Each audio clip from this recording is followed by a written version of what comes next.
Bien, passons concrètement en effet à la mise en œuvre des fluides A2L dans les groupes de condensation et je laisse la parole à Régis Leportier.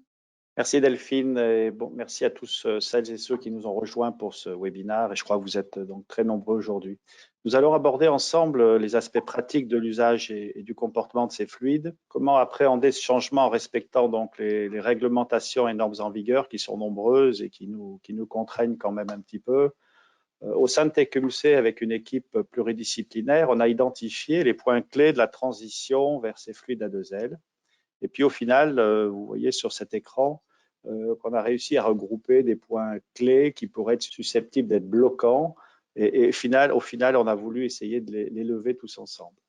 Afin d'être le plus pragmatique possible, vous allez retrouver ce schéma très symbolique d'un magasin de proximité, d'une chambre froide et d'un groupe de condensation qui représente déjà pratiquement les 2/3 d'installation et le reste de l'équipement frigorifique.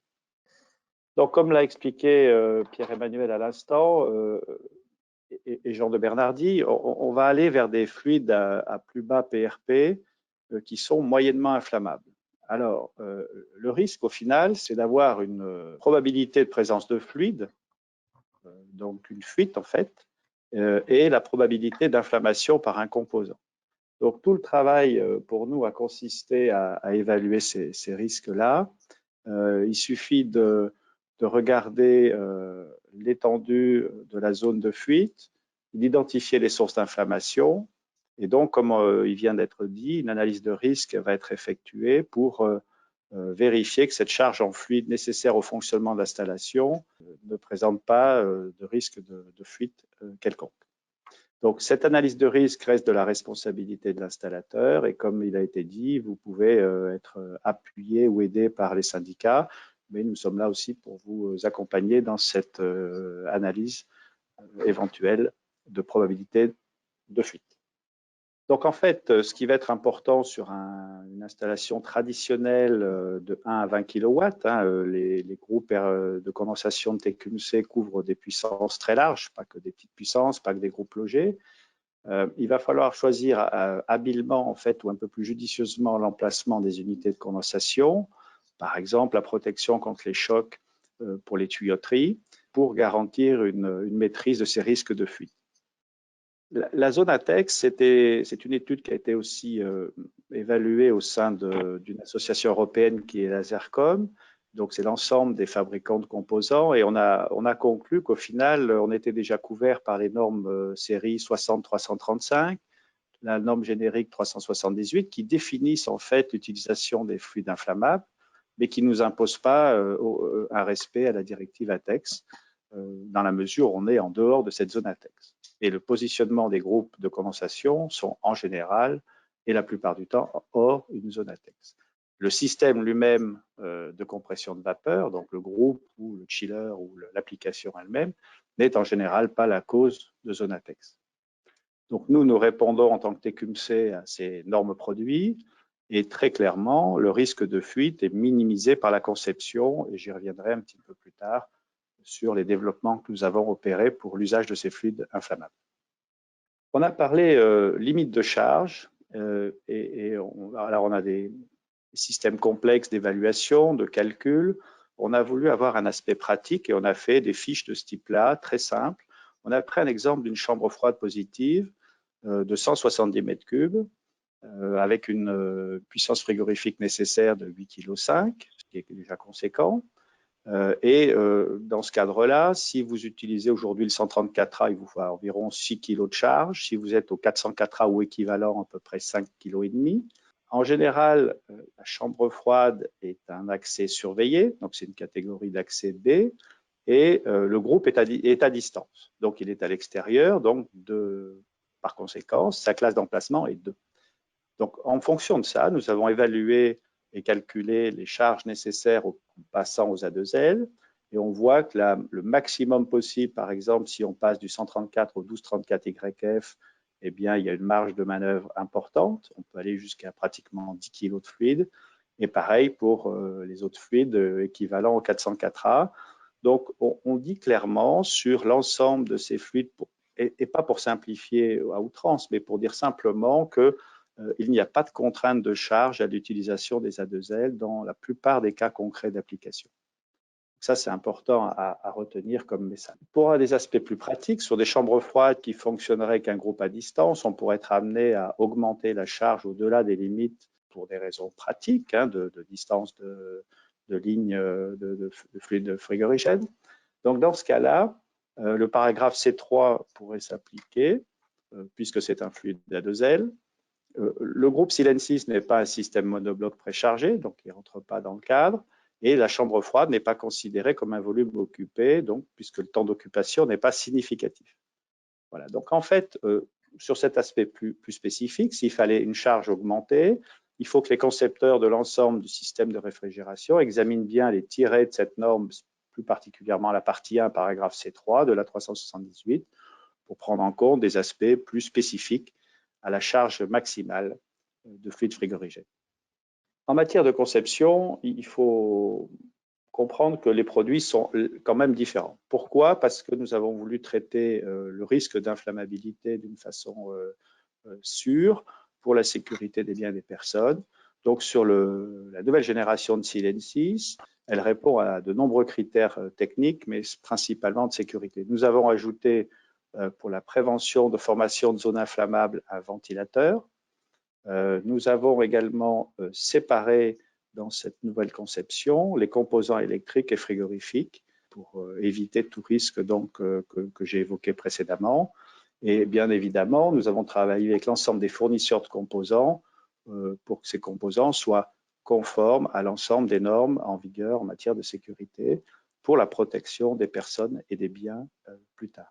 Donc, on a créé un produit qui représente une grosse partie du système frigorifique qu'on appelle Safe by Design, qui a vraiment appréhendé de manière forte et simple le risque potentiel d'inflammabilité à un moment donné ou à un autre. Et là, je peux vous garantir qu'ils sont très faibles. On est contraint non seulement par la F-Gaz, mais également par un grand nombre d'autres réglementations, notamment l'éco-conception. Depuis 2016, nous devons mettre sur le marché des groupes de condensation conformes à des exigences de minimum d'efficacité énergétique. Et depuis 2018, nous avons vraiment mis sur le marché une nouvelle génération de produits qui répondent à des hautes efficacités énergétiques.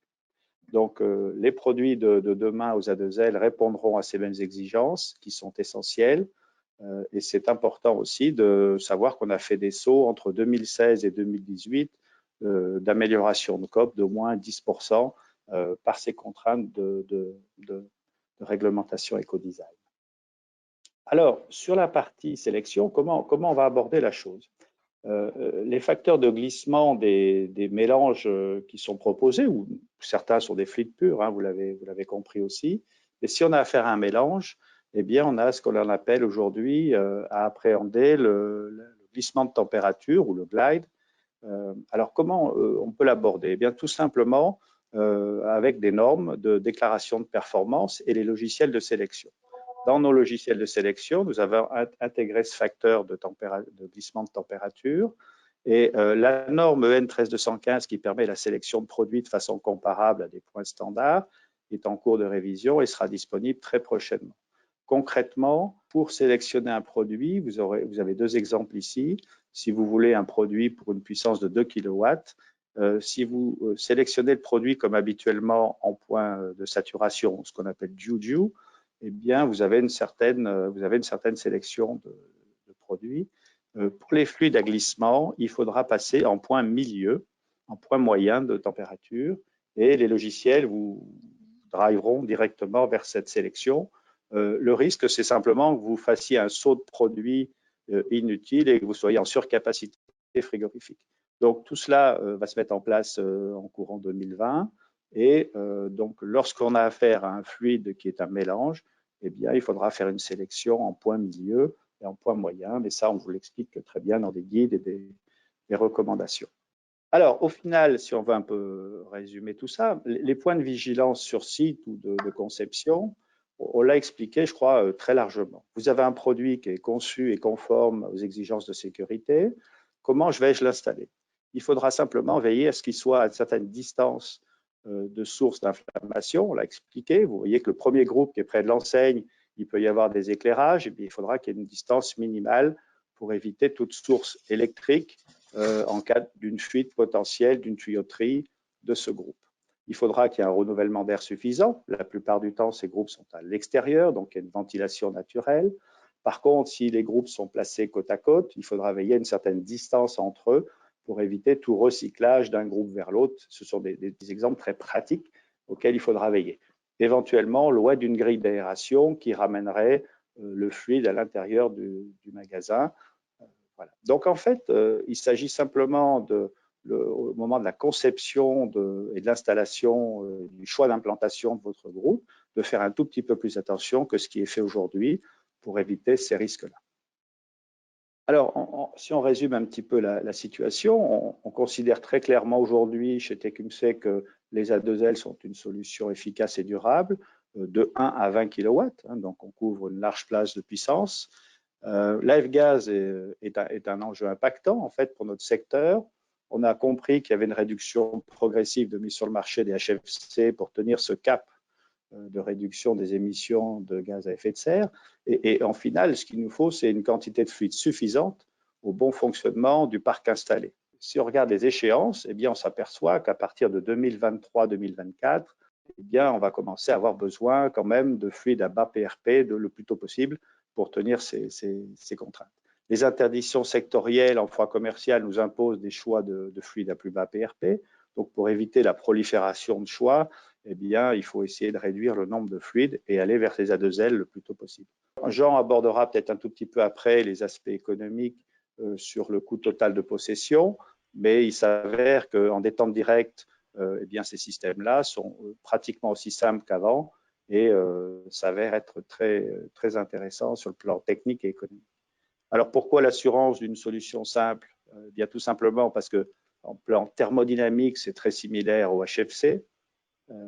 On l'a vu précédemment. L'évaluation des risques principaux, que ce soit l'inflammabilité, la limite de charge ou les glissements de température, sont gérés par la conception.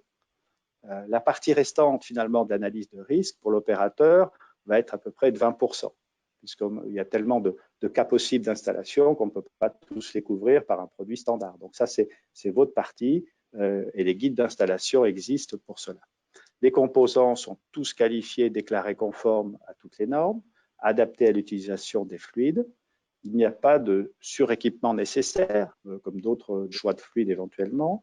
Les groupes de condensation donc, sont conformes aux normes d'éco-conception, aux réglementations d'éco-conception, conçus pour des températures ambiantes élevées, il faut aussi le rappeler. Et sur le plan de la sélection, eh bien, que ce soit les produits, l'installation, la mise en route, ça va être aussi simple qu'aujourd'hui avec les HFC, très clairement. Quelques précautions spécifiques en termes de sécurité sur la durée de vie d'installation ou lors de la mise en route ou de la maintenance sont à prévoir quand même. C'est ce qu'a expliqué Pierre-Emmanuel. Mais nous pensons très clairement que la courbe d'apprentissage potentiel va être très rapide et est très rapide pour ceux qui ont déjà utilisé des A2L et sera très proche des comportements des HFC.